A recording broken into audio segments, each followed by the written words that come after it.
66 million years ago, a rock the size of a mountain slammed into the Gulf of Mexico, and the sky caught fire. Within a single afternoon, the giants that had ruled the planet for 150 million years were finished.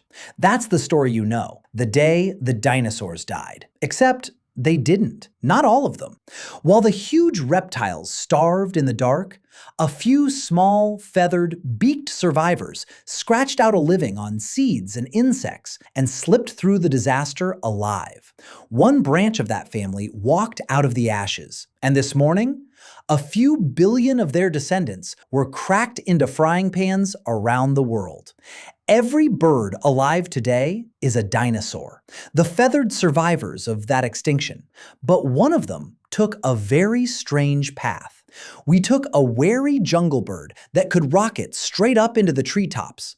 And over a few thousand years, we turned it into something that can barely lift itself off the ground. Nobody planned it. There was no project to build the chicken, no ancient council that set out to invent it.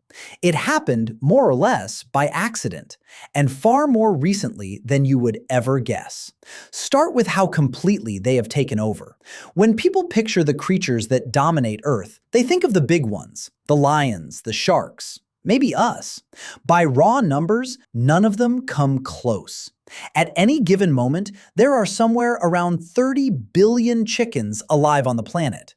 That is more than every dog, cat, cow, and pig on Earth combined. And nearly 4 chickens for every single human being.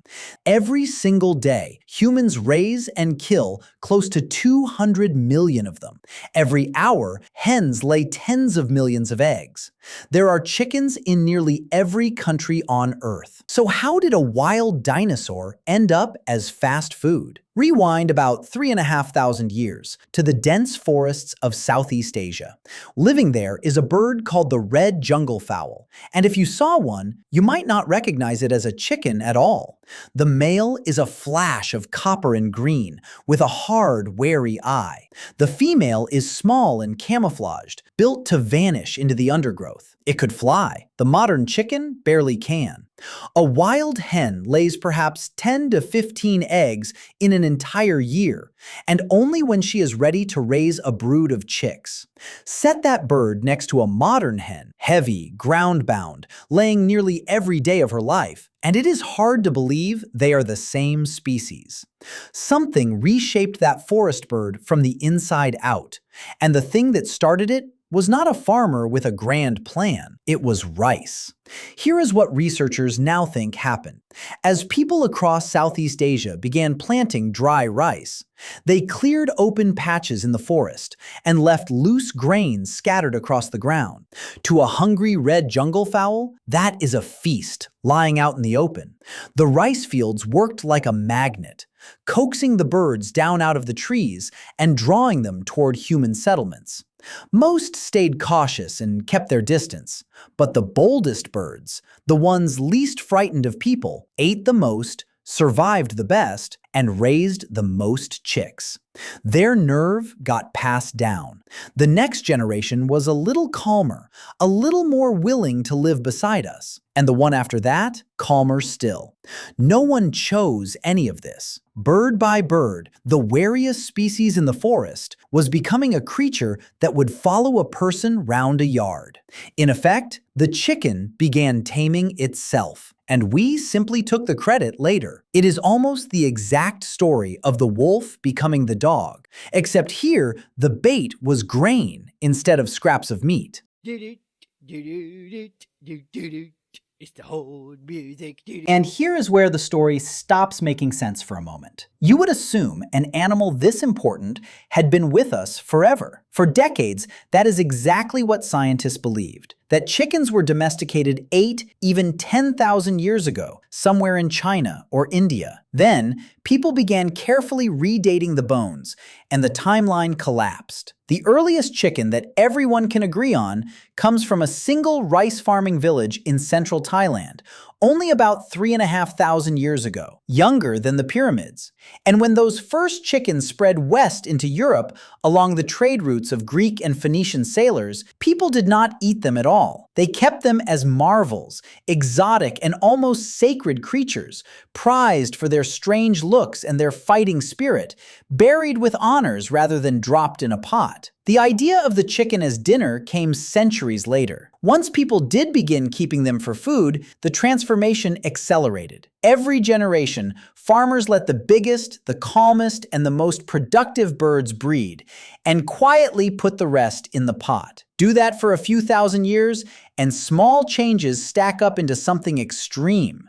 A wild jungle fowl lays 10 to 15 eggs a year. We turned it into a bird that lays close to 300, nearly one a day for most of its life, because we bred away the instinct that once told it to stop. Meat breeds are stranger still.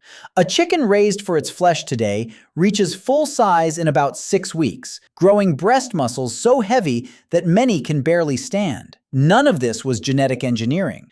There were no laboratories and no gene editing, just thousands of years of ordinary humans deciding, one bird at a time, which dinosaurs got to reproduce. We did not only tame the jungle fowl, we rebuilt it, from the bones outward, into a living machine for making eggs and meat, without ever quite realizing we were redesigning a dinosaur. And yet, underneath all of it, the bird never stopped being what it was. Most people picture a chicken as a gentle, clucking thing that pecks quietly at grain. Spend real time around them, and a very different animal shows up. Chickens are opportunistic omnivores. They will chase down insects, and they do not stop there. A chicken will happily kill and swallow a mouse, a frog, a lizard, even a small snake. In a crowded flock, they turn on each other, and a sick bird can be pecked to death by the rest. But they are not just tiny predators, they are eerily switched on. A single chicken can recognize and remember around 100 individual faces, human and bird alike, and it keeps score, knowing which of those faces were once kind to it and which were not. Newborn chicks can even keep track of small quantities, following objects as they are added and hidden behind screens, the way a toddler might. They begin communicating before they are even born. In the final days inside the egg, the chicks click and peep to one another through the shell, and the stronger embryos hurry the weaker ones along so the whole clutch hatches together. And the resemblance to their ancestors runs right down to the molecules. When scientists recovered ancient protein from a Tyrannosaurus rex bone and compared it to living animals, the closest match on Earth was the chicken. Look down at those scaly legs and clawed feet the next time you pass one, and you are looking at the family portrait of a tyrant king, which leaves an unsettling thought. Maybe the dinosaurs never truly vanished. Maybe they just got smaller, and we invited them into the yard. Step back and think about everything this animal has lived through. Its ancestors survived the asteroid that ended the age of reptiles.